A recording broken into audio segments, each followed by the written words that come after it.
within the first phase of both sides, one consistently gets banned out.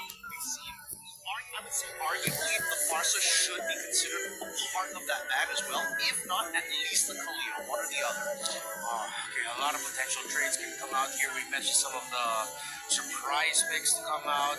Now it's all momentum is on the side of RQ that SRG really needs to dig deep and pull something out here.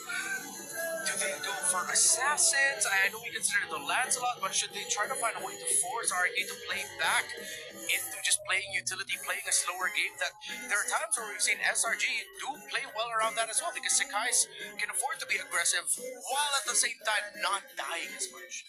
Well, let's start making the comparisons, right? What are the strong points of both of these teams? And I think the one thing that SRG knows that they are slightly better at compared to RRQ is when it comes to 5v5 team fights. In terms of raw macro, I think that RRQ is very good at kind of, well, not really simulating, but forcing SRG into forks, right? No matter what decision, you're going to lose something. For me, I don't know. I think both teams bring it into the land of Dawn. I think a lot of it's going to come down to draft. I think it's going to happen before the game. I think SRG, one of their strength points is their versatility, their ability to kind of play a little outside of the box, be willing to draft things that other teams might not risk and make it work. Whereas RQ, one of their strengths still is we can keep it simple, and we know how to hammer that simplicity in very, very well. You give us a straightforward draft with strong picks, and we are going to win the game with. Seems like the more we discuss this, if anyone's going to be showing up any surprise picks, this might be on the side of SRG, as we see the RRQ fans in the arena just dancing on and cheering on their team. Alright, here we go. For a moment there, I was trying to process it. Wait a minute, did we just go back in time, or no? We're finally in the draft. Alright, game number 5. SRG takes red side. That's what I'm hoping for. That's what I was always looking for. Coach Arcadian knows what he's doing. And I think now that they've kind of played that mental chess game between Arcadian as well as KSQ, they understand the power mix. I don't think RQ is going to change from their pattern in terms of bans, especially for the first two. Fanny's definitely going to go. So here's a question for RQ. Do you ban out the Farza and look for the Jushin up front? If they still want to hunker down into that Jushin first pick blue side, I think they definitely ban out the Farza. We've seen them ban out the CC as well on the blue side, not wanting to like cram get it on the swing back. I think it's something we could see pop up. YSS though, getting banned out from SRG. Yeah, I think SRG needs to reconsider. They take away the CC. Good respect there. I think I want to see Yubes end up not with the Kalea, but something along the lines of a Bandang, Gata Gacha, something that can break the tempo of RQ to force out dashes, to put them in awkward spots where maybe they dash in the wrong position. Because if RQ can fight comfortably, as we saw in game number 4, they're just unstoppable. See, but that's the thing, right? Every single time we see Kalia let through, SRG is more than happy to either build their synergy around the Kalia pick, if not lean into something else. And I feel like the focus is on RQ to get rid of it in the first place. I don't think they will. I think this is a key pattern that they want to take advantage of. We have seen, though, that RQ can deal with the Kalia a little bit. They were able to deal with the last game. I don't know if that's on the forefront of their mind right now, at least in terms of risk. There's ways to play around it. If they put something aggressive, they go for the Jushin ban first. So, no, we want the Farza now. SRG now on the spot of, do we ban the Farza?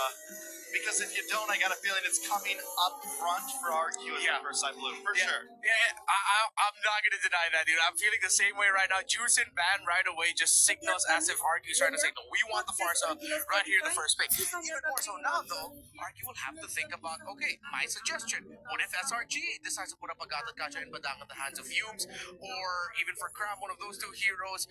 That makes the Farza first pick all the more questionable. You just get purified, man. You just get purified. I mean, we did see the last game. The heroes that counter her just seem to not do that much. I think the laning phase you get from her first big part, so you got to. I think right now I've been saying this for the past month or two. She is the mage right now for me in the mid lane. She belongs in the ban pool or something like this. Now, red side, Kalea. I think they let go of Kalea. I think you go straight into Gatot here, and then you're looking for an immediate answer down by the goal lane, which I'm thinking is probably going to be Granger. Oh, thought Granger sold. Ranger Rush. I was thinking maybe a Moskov Rush. Well, either a Granger Rush or we immediately lean into Lancelot, right? Because again, we want to afflict what is going to be coming out from the side of our RQ side. The problem is that if you show Lancelot, it's almost guaranteed to be Phobius from RQ. Good call. The one you said, Lancelot, I'm like, that's actually genius, because that's what RQ wants, I think, at this point.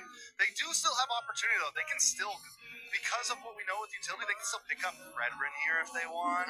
They have the burst damage behind it. Maybe they go for Fred here and just kind of solid up. They have their damage, and then they can fill out the rest after. Yeah, Granger Fred looks like two very powerful picks right now for RQ. Do they lean into that? Sounded like a Granger. It's not a Fredrin. They go for the Phobius first, which might come back to bite them, because SRG, if I'm SRG, I will be committing bans right away to Akai, Fredrin, take Susagen out of his comfort, put him in an assassin yet again.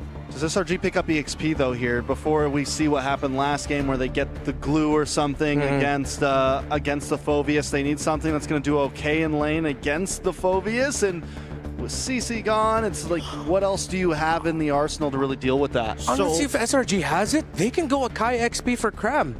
It becomes quite even in trade. Sometimes you could slightly beat it, but then you have the heavy spin to mess up the Phobius in the first place. I don't disagree. I think that Akai is okay, but Glue is always the go-to in this matchup. I think Cram has played like thousands of games of Glue into the Phobius every single time, and that's the risk that SRG is willing to take here, right? But this opens up a couple of possibilities. Now that we see what Toy is going to be playing, SRG, I think at this point are trying to figure out what is the mid pick that's going to be able to counter everything on the side of our RQ, and I think that's where we're going to see the flex pick. It might just be the Zitian all over again as a means, but we saw how game one went. It's a little risky.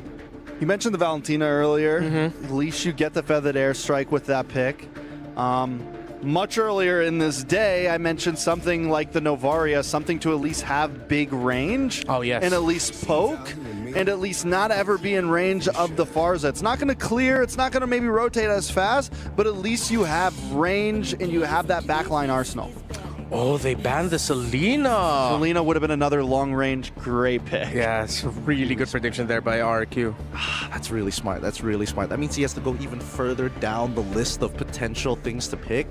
You need burst. That's the problem. You need a lot of burst to make sure this Kalia pick is not wasted, and you need divers to jump in the backline. So they've already figured out their divers, right? They have a pseudo burst coming in from that Lancelot, assuming he gets his first two items.